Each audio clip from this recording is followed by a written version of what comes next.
Good afternoon. I'm Nora Angeles from Adhika. You're listening to Radyo Kapwa on CKUT 90.3 FM, where all Filipinos are Filipino enough. Good afternoon, bon après-midi, magandang hapon po sa inyong lahat. This is Radyo Kapwa on CKUT 90.3 FM. Joined in studio as usual with my amazing co-host Desiree Ruiz, Veronica Vertiz, and our wonderful new sound engineer who's joining us and making sure we're sounding good and helping the team like Laura and Justin. So Fenny, we are so happy to have you here helping us and supporting us. So today we have a very special interview. It's always such an honor and pleasure when we can have some of our elders with us to impart some wisdom.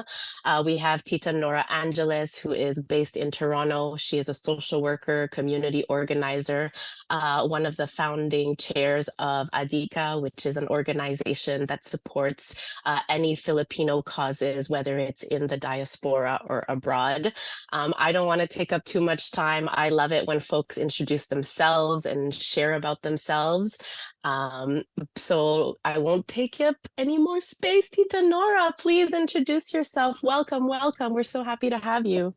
Thank you. Maraming salamat. I'm not also very good at introducing myself. So, well, I've been an activist all my life, I guess. So I graduated from the University of the Philippines at the time, like 3 years before martial law. And so, it's been instilled in me to always be concerned and aware of what's going on around me, especially our kapwa, which, as you grow older, it gets bigger and bigger what that means. So that's all I'll say for now, and let you do the asking.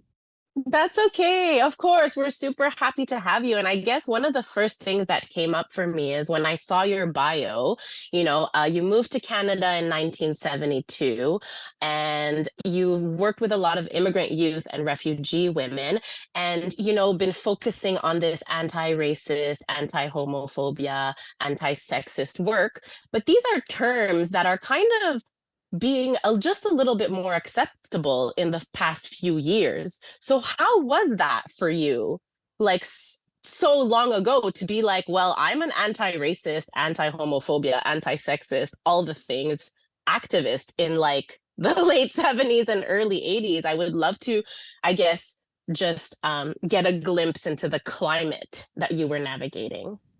Well, as you probably can imagine, it was really difficult. While I was in Montreal, I couldn't find a job in my line of work, as probably expected. So I basically did odd jobs and worked for a bank until we left Montreal for Toronto when that big move was made by a lot of us who were not very welcome in the French community. So started in the 80s in Toronto, but again, couldn't really find a job that would be, someone told me, you're not happy, because at that point I was still working at a bank, and I definitely wasn't happy because I wasn't doing social work.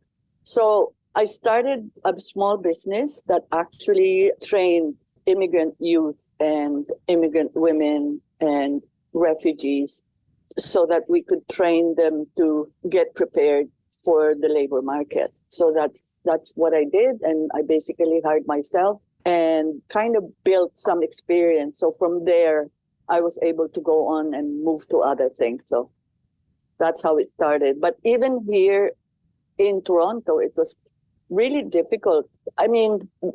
It's kind of up and down. I guess as you age, you really notice how society moves and how politics and all that kind of social engineering basically happens.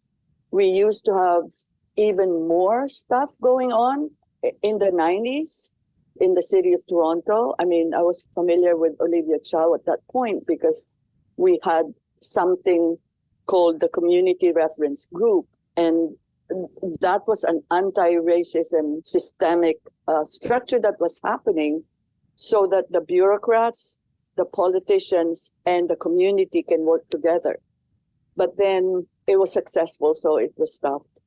I mean, it's kind of basically that's what happens, right? You just do what you can do in the small corner that you can kind of move around and do the best you can. So, Tita Nora, thanks for like really, how do I say, like vulgariser how it was back then. And like you mentioned so many work that you have been like planting seeds to this day.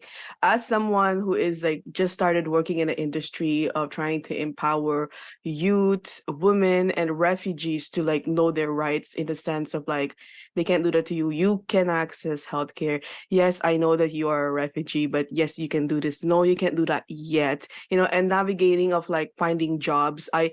In front of me, a client was literally saying how like my work permit's arriving soon, sir. Yes, yes, yes, And then he looked at me and he said, "So, madam, when is my work permit going to arrive?" And it's because like they need to put all of this mask because yeah, what do I do? I'm staying in the hotel at the moment. I can't do anything. I need to find ways to hustle, hustle, hustle, right? So that was to this day that's still something that we are trying to combat on. And I guess my question to you would be that you arrived here in like 1971, 72? 72. Exactly. 72.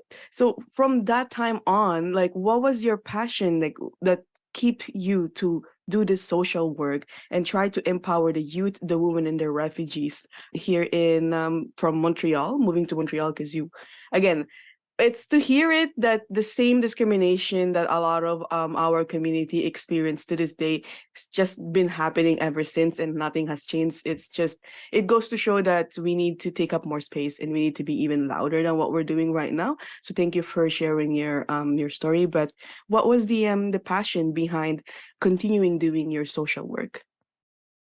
I guess it was the experience of actually not being able to do what I wanted to do while in Montreal. So I basically took in all the, I guess the discrimination, all the, feeling sorry for myself at the time because I was working as, blueprint machine operator for, so I would take a microfiche, photocopy it so that the engineers can have a bigger blueprint copy of it. I mean, those were the kinds of things that I was able to do. And as I was doing that, I guess I was basically learning that, life is hard and you just have to keep on plugging. And that whole 9 to 10 years of working that way, I was able to kind of say, okay, I would try to do my best so that I can help people like me to not have to experience it as hard as I did.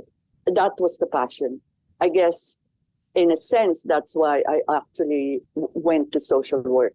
Because, I mean, I grew up with a grandfather who taught me to just, always look after our kapwa, always look after the person who has less than we did. So that's where it's coming from. Very Filipino, actually. The Kapwa spirit is very strong. Last time there was a client who was like, I don't know how to write it. A very humbling experience in my case that I have not shared to everyone was that some people I thought were analphabet, so they can't write or they can't read. And I realized because we're so used to seeing Roman letters, right? Mm. And some of our clients are like only speaking in a specific language. They never write in Roman letters. So I was like, you don't know your sister's name? Like, what are you talking about? I'm asking how to like write it down. So that's that moment where I was kind of losing my patience and someone said like, you have a lot of patience. I'm like, because I've been through this, right? My mom has had to navigate trying to read all of these immigration forms and they were like, what is the right answer? I'm like, there's no right answer, it's your story. So I can definitely feel that like it's just taking care of your own. And in my line of industry, it's like you just take care of your own like kapwa immigrant, right? You try to find ways to help them navigate and empower, right? To not only helping them navigate but empower themselves. Like, okay, like that work, like that's not the minimum wage now, sir. Like, and they're like, oh, okay, I didn't know that. And I'm like, I just needed it because if you convert the money to their money, like it's still much better. So thanks again for like really keeping it up. And then being grounded. I don't know. I'm like saying a lot of random things, but I'm really inspired. France was just like, oh my God, Veronica. Tita Nora, I know Veronica very well, and she's like really being shy right now. Usually she's more extroverted. And also, just for context, like Veronica is a paralegal. Veronica identifies as a proud lesbian, so I think it's a huge representation piece. That's the thing, is we've been starved for representation for so long, right? Right, So right. I think it's really something when you can sit with an elder who has similar passions, and similar orientations and similar experience. And speaking of that, I would love for folks to know, how was it marrying your wife at World Pride 2014? Please share that with us. Woohoo! Wow. Yeah. Well, it was at the time when, 2014 World Pride, we actually got married twice in the same week. Once was at Botanical Gardens here in Toronto, and the other one was at Casa Loma. So, I mean, Brent Hawkes was the officiating minister at Botanical Gardens. Both ceremonies were really, though different, they were both quite well thought out, and a whole bunch of people were there, as you know. I mean, it was one of those things that they call mass wedding. And, people from Hawaii, Taiwan, all kinds of places where I guess they don't necessarily have the same events and the same ceremonies happening for them. So they, it really makes you think that the world isn't really that small. It is a big world, and yet people find, as Veronica was saying, their own. You kind of seek to be with people who are warm and caring. And so it was great to share the events with people around the world. Thank you so much, Tita Nora. It's such an honor to listen to you. And as France was saying, like, just to be in conversation with an elder that, the feeling of like, wow, you get me, you see me, you understand. There's like these similar values. And also thank you for explaining the experience with that big migration to Toronto, because I was born in 1979 and my parents came to Montreal in 70. My mom came in 74 and then they got married in 75. And so like I was maybe 3 or 4 or maybe a little bit older, seeing and feeling. And like from my experience, it was just, I remember there was a whole bunch of community and then a whole wave of people left. And then that instilled something. Now looking back, there was like more fear, more stress in my mom that I didn't understand. And, she didn't necessarily articulate it because she was in survival mode. So thank you for helping me understand and see the picture through another lens, and helping me understand her, because my journey, I was connected to the Filipino community and then over time disconnected from, and it became very confusing to me about, my Filipina identity, which brought us to, which was one of my main reasons to joining, France and Vero in creating Centre Kapwa, because, as a second generation Filipina, I always felt very confused to be Filipina. And actually our question that we ask our community and guests on the radio is, in what ways have you felt or been told that you're not Filipino enough? And my question is, I mean, if you have felt any of those things, please share, but also in your experience working with youth and working with so many people for so many years, that I'm assuming you've noticed like this disconnection to the identity, or just as a whole, this disconnection. I would love to hear what you've seen over the years. So a couple of things. One is, thank you so much for all the kind words about feeling inspired and receiving the words that, I'm sharing with you. But I just want to give it back to you guys because I'm inspired. I've always been inspired by youth. My social work placement was at what they used to call juvenile court.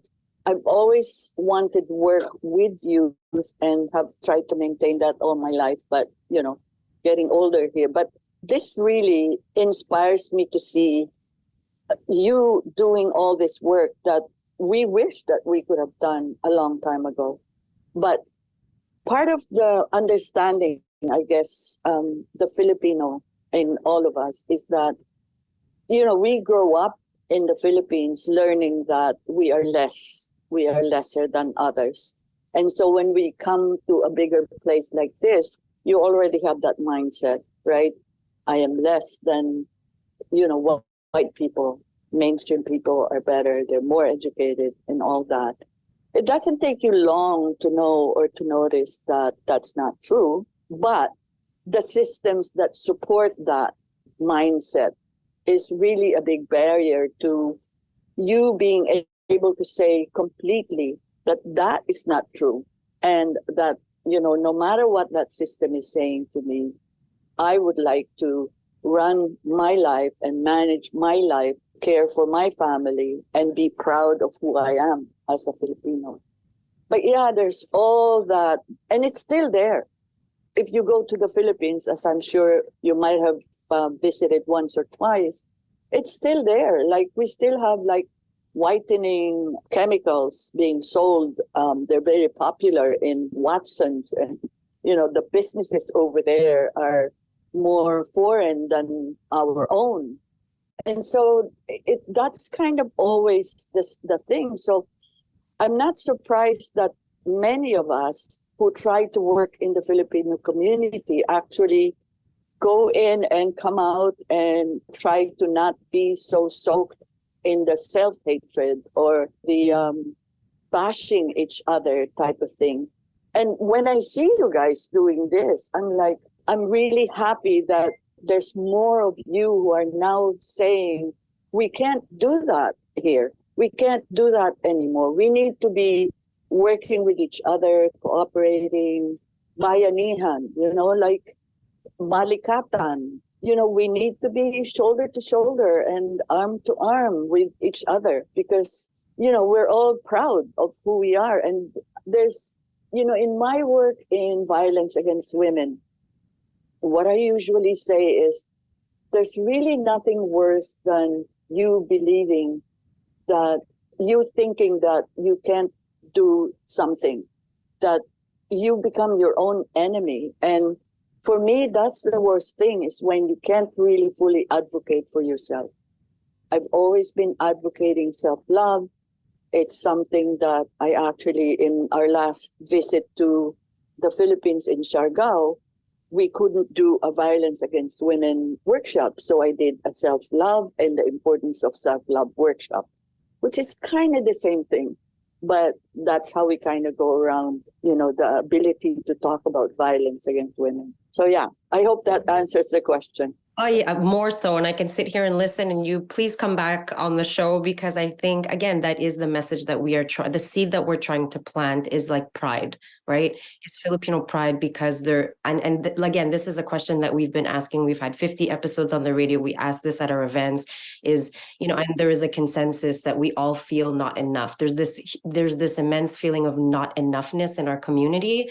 And so we need to, again, share our stories, listen to elders explaining where that comes from. So thank you for that.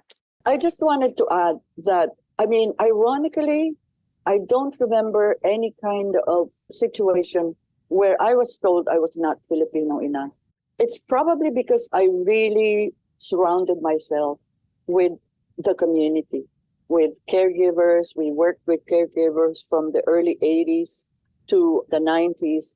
I've always been working with people of color on issues that unite us.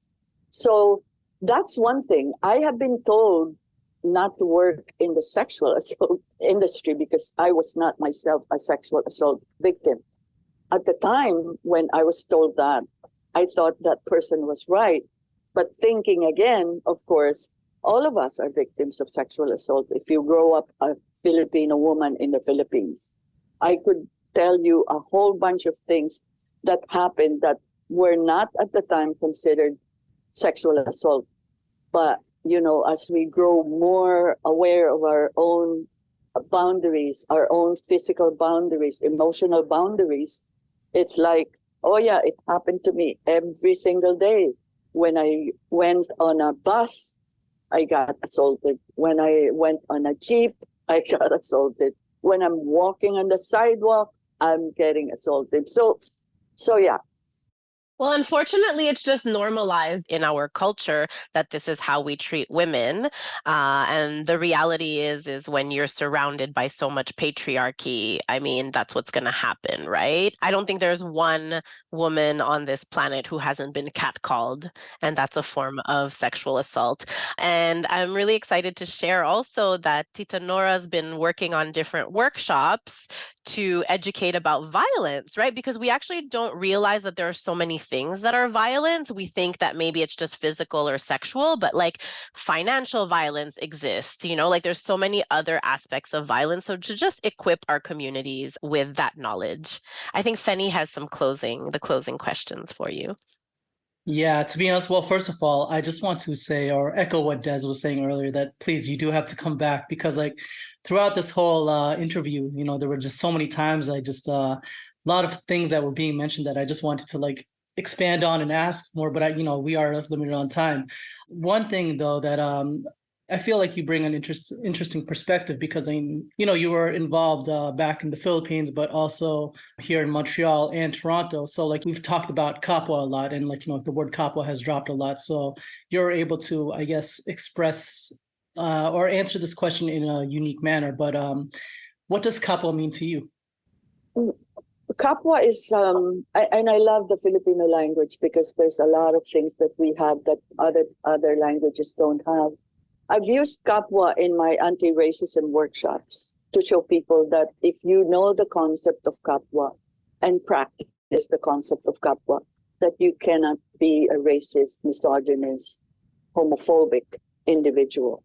Because Kapwa to me means that you are me and I am you.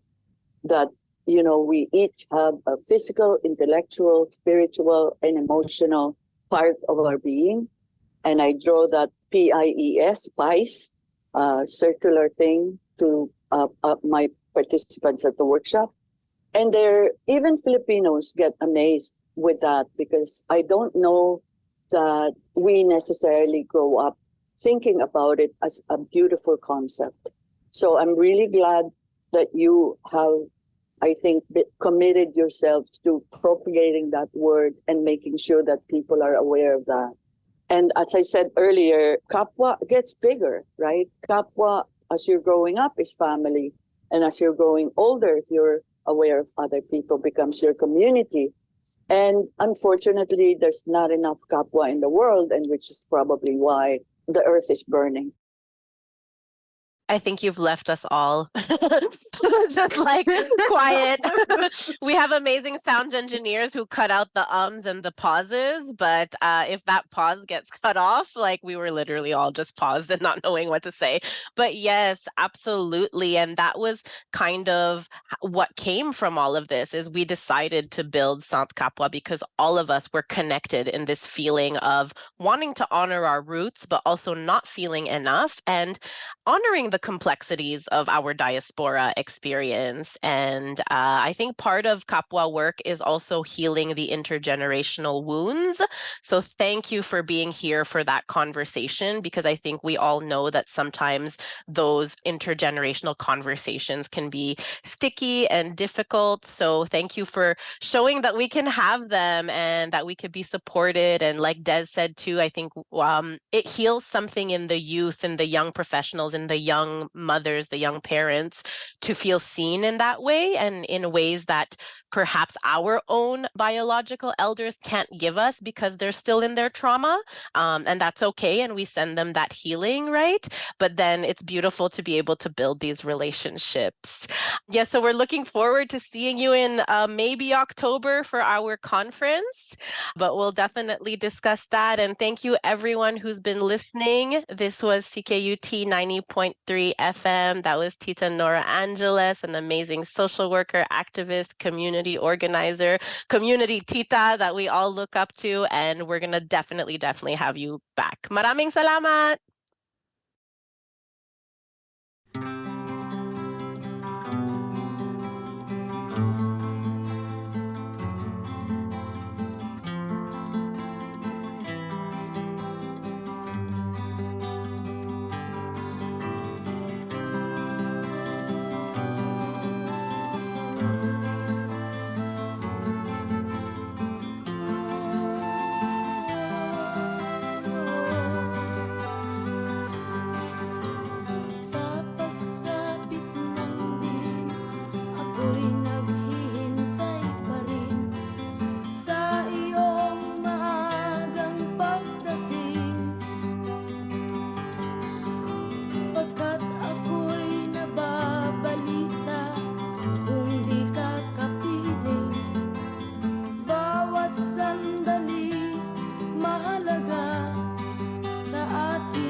pag-ibig ang ilaw sa buhay natin.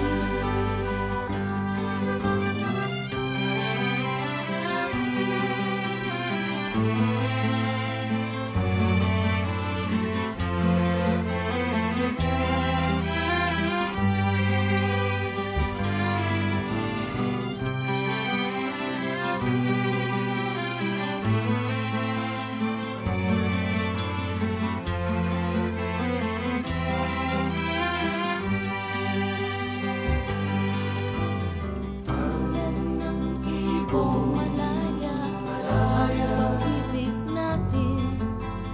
Tulad ng nais niyang marating ang bawat tibok ng puso'y kay sarap damhin. Tulad ng himig ng pag-ibig natin. La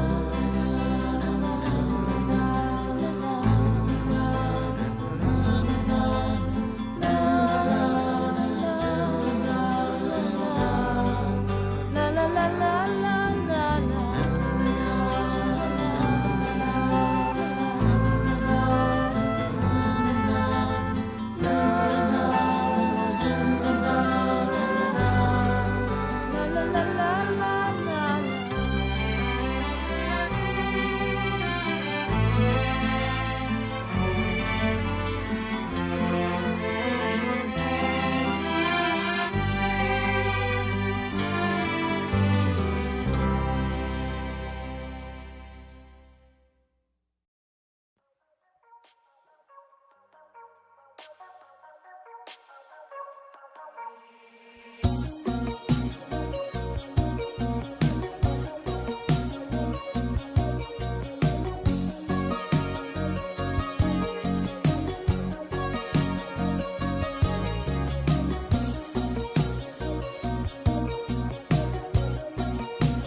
Saan darating ang mga salita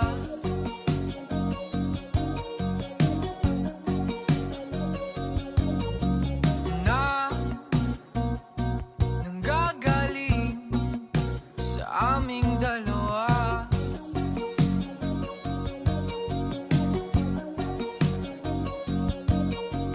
Kung lumisan ka, wag naman sana.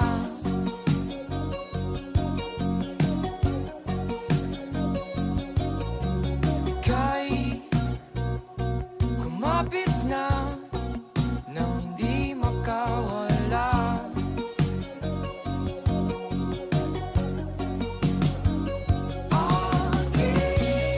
Aking sinta, ikaw na ang tahanan at mundo sa pagbalik.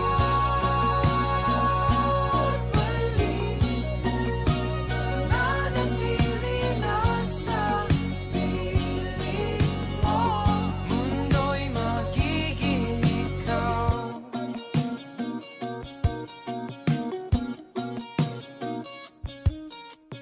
Wag maalala kung nahihirapan ka.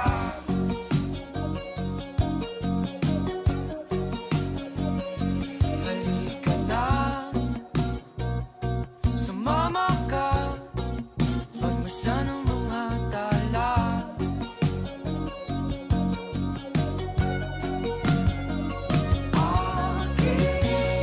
Aking sinta, ikaw na ang tahanan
Pagkatapos ng luha mula sa mga matang umiibig,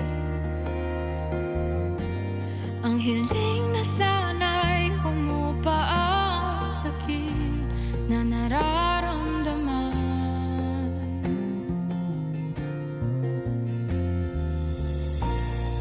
Yakapin mo ako sa tagulan, huwag mo kong bibitawan. Halik mula sa'yo sa tagulan, hindi ka lilimutan sa tagulan. Sa tagulan, ikaw at ako sa tagulan.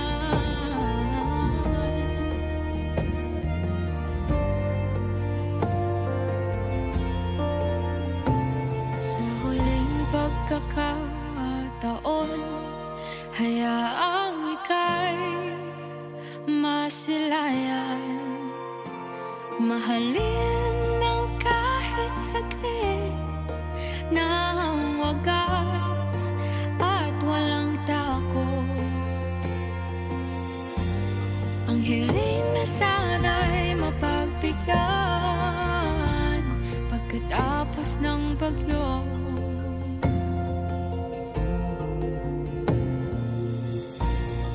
Yakapin mo ako sa tagulan, huwag mo kong bibitawan.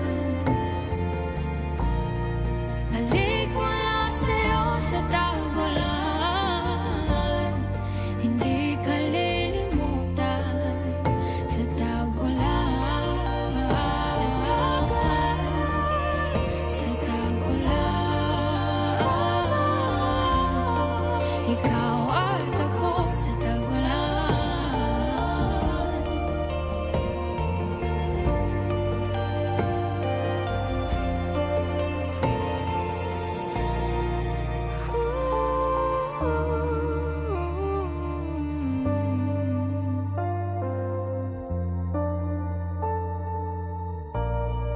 Yakapin mo ako sa tagulan, huwag mo kong bibitawan. Halik mula sa'yo sa tagulan, hindi ka lilimutan sa tagulan. Sa tagulan.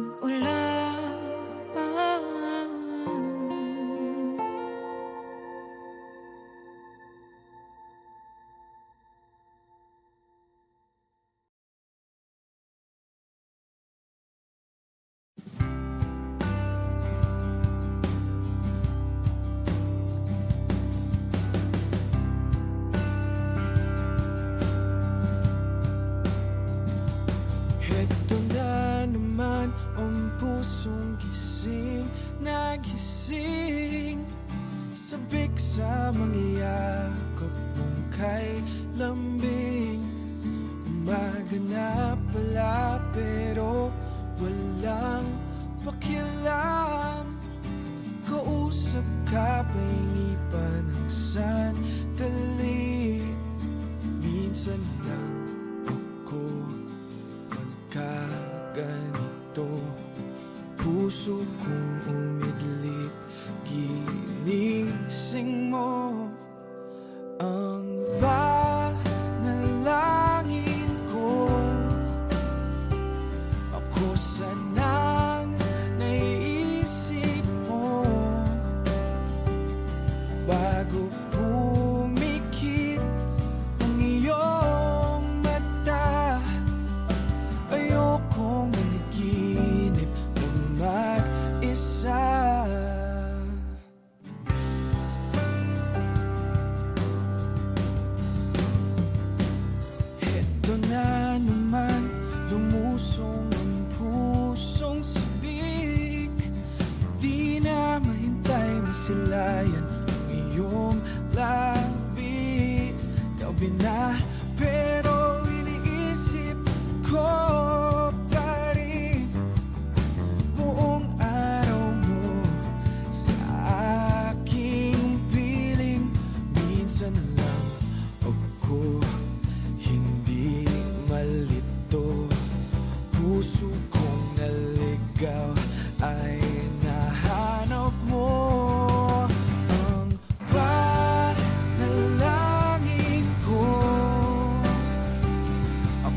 saan ang naiisip mo? Oh, oh, bago pumikit ang iyong mata. Ayoko maniginip ng mag-isa. Ang panalangin ko, ako sanang naiisip mo. Oh, oh, bago pumikit ang iyong mata.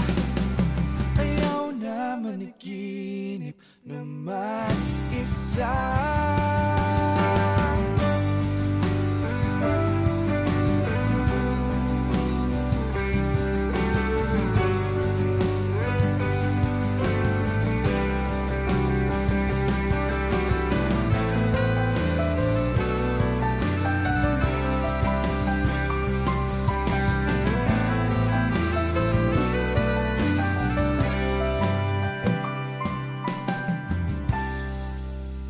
Di makatulog, di makatulog, di makatulog, di makatulog,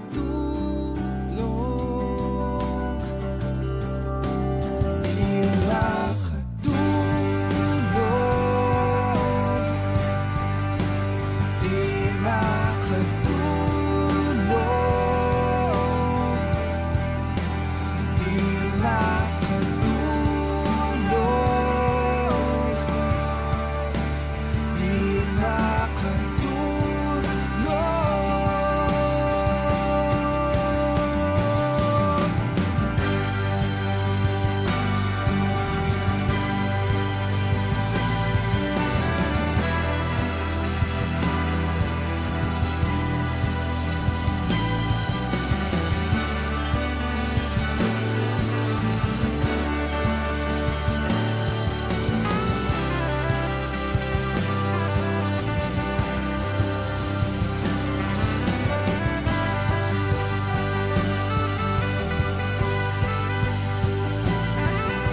Magandang hapon sa inyong lahat. Good afternoon, everyone. My name is John Marvin Reyes.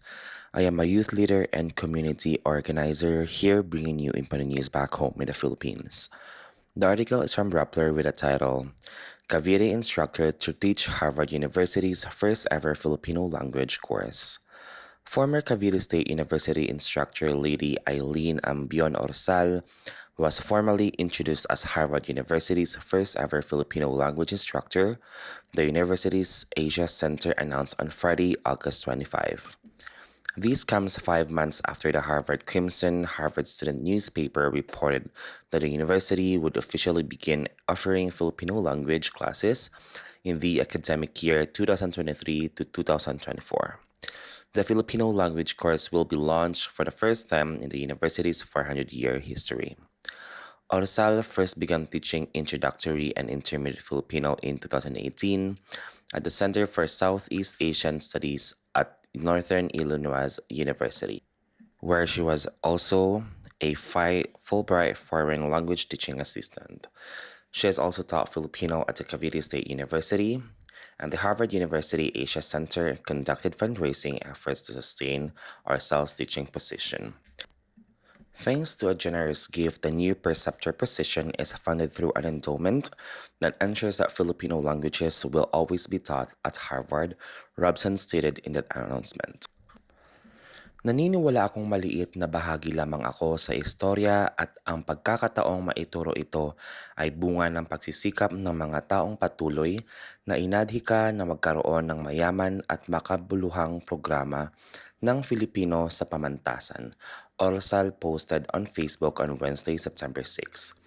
In translation, I believe I'm just a small part of the story, and the opportunity to teach Filipino is the fruit of all the tireless work of those who continue to advocate for a rich and meaningful Filipino program at university. With Filipino being the fourth most spoken language in the United States, Harvard's Filipino language course was conceptualized to help learners develop the necessary skills to hone their competency in the language. Students will also be taught about various topics in Filipino culture, history, traditions, and society. Alongside Orsal, Sakti Soriani, an Indonesian language instructor, was also hired to teach Bahasa Indonesian at the elementary, intermediate, and advanced levels in Harvard's fall 2023 term. Orsal earned her Bachelor of Arts degree in Mass Communication in 2012 from the Cavite State University and her Master of Arts degree in Philippine Studies in 2017 from De La Salle University. By 2024, she is expected to graduate with an MA in Communications from Northern Illinois University and a PhD in Philippine Studies from De La Salle University. The article I just read you was written and published by Juno Reyes on September 6, 2023. Thank you so much for listening. Maraming salamat sa pakikinig. Once again, this is John Marvin Reyes, delivering you Philippine news from abroad.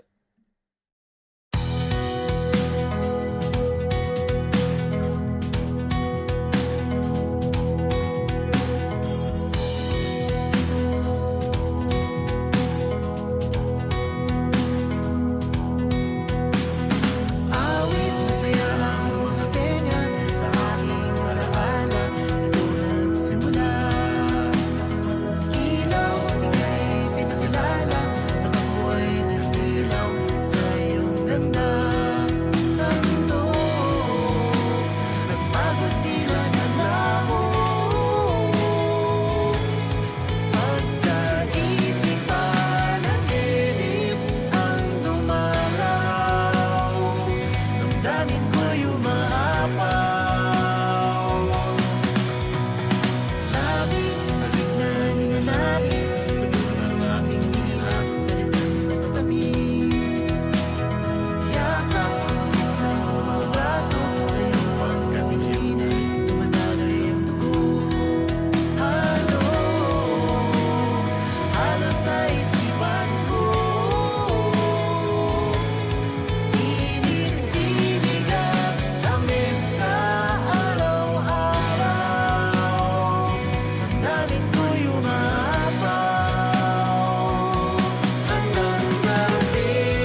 It's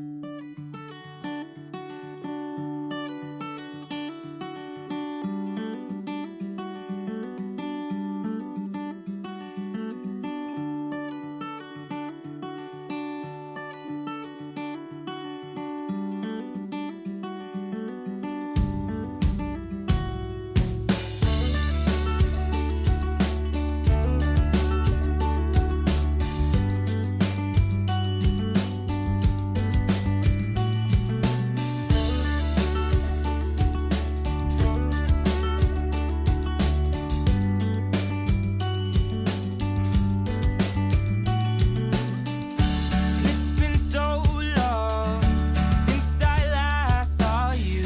I've just been here all by myself, pulling notebooks from the top shelf. Leaves are falling, but I don't plan on coming down. How does it look from way up there? Can I survive the mountain air?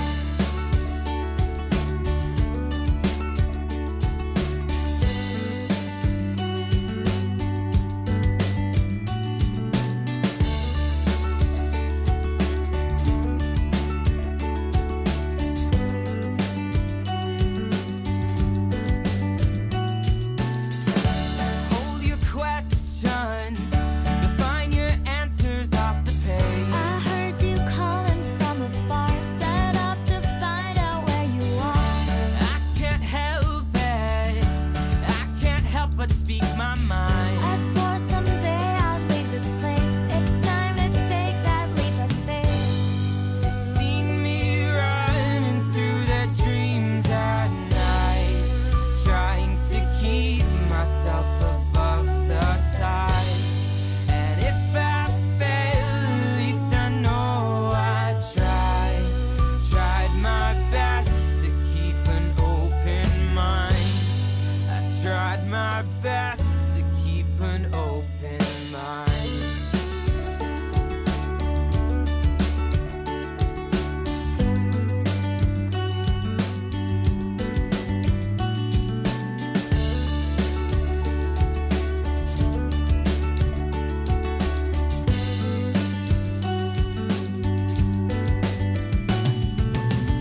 They call me headstrong, but I have had my ups and downs. I've seen reflections from the past beneath the shadows that you cast.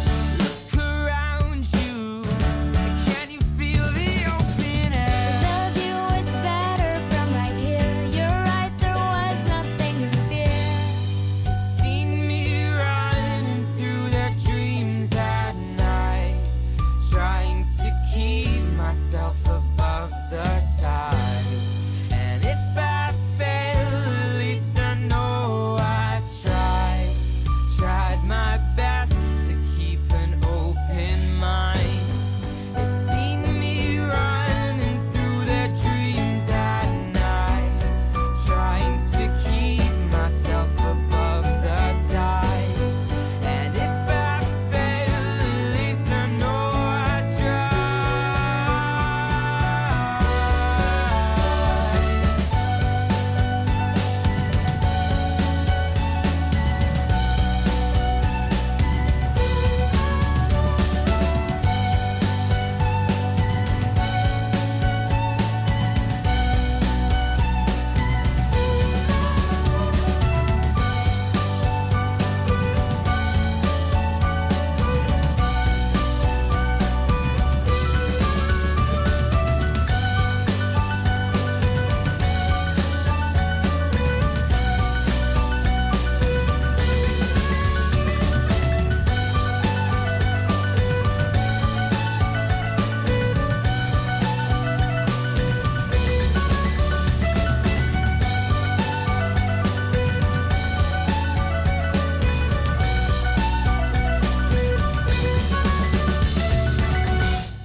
Good afternoon and welcome back to Radyo Kapwa on CKUT 90.3 FM. This is Justin bringing you community announcements. Mark your calendars. Centre Kapwa has an exciting event happening in October. Sign up to be a member to be in the know. While we generally promote our events on socials, we sometimes have our members-only events, like the Powwow road trip about 2 to 3 weeks ago, and the only way to get notified about these member-only events is to sign up on our website at centrecapwa.org. Centre Green, an independent non-for-profit organization with a strong commitment to its community, dedicated to providing quality social, cultural, and recreational services located at Westmount, is calling on potters. They are currently seeking donations of handmade bowls for our empty bowls table. Every year, as part of the Treats and Treasures craft sale and bazaar, Centre Green has a dedicated empty bowls table. If you don't know about empty bowls, each bowl is sold along with a soup, a piece of bread, and fruit.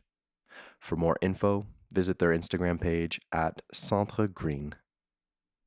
Starting September 11th, the Refugee Center, in collaboration with Centre Green, are hosting photography workshops with Ivan Arturo. It is a 5-workshop series for newcomers, refugees, and BIPOC artists. For more information, visit their Instagram page at The Refugee Center and at Centre Green. It is back to school season, and from September 13th to 14th, McGill University Filipino Asian Students Association, Mufasa, is hosting an activities night from 3 to 8 p.m. at Fieldhouse. If you're interested, please check out their Instagram page at Mufasa McGill. On September 13th and 15th, P10 Arts, a queer arts program for English-speaking to LGBTQIA+ youth between 14 and 25, is hosting several workshops, including Portrait Workshop by AC Tagubar. Their Instagram is Modzit Bata. For more info, visit their page at Queer Arts P10. On Sunday, September 17, from 1 p.m. to 6 p.m. at Parc Vinet, Defund the Police Festival is hosting their annual event dedicated to defunding the police, reinvesting in communities, and creating a safer city for everyone.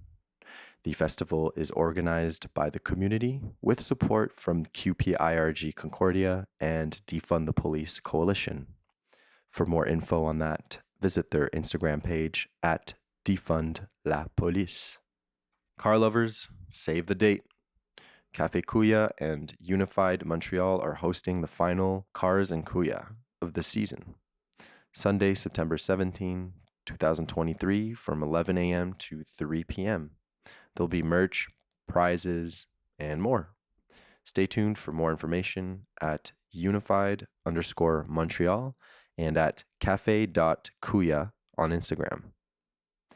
Still on Sunday, September 17, Solidarity Across Borders is hosting a Speak Out, Status for All gathering in front of Immigration Minister Marc Millier's office located at 3175 Rue Saint-Jacques, Lionel Groux Metro at 2 p.m.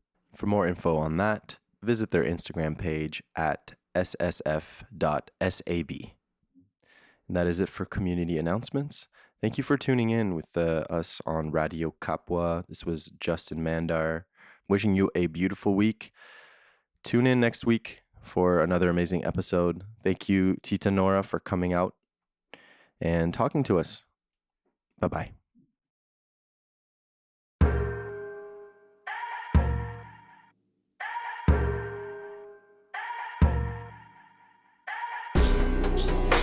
Magandang hapon po. Nakikinig kayo sa Radyo Kapwa, CKUT 90.3 FM, where all Filipinos are Filipino enough. Liberation for one is liberation for us all. Tuloy ang laban.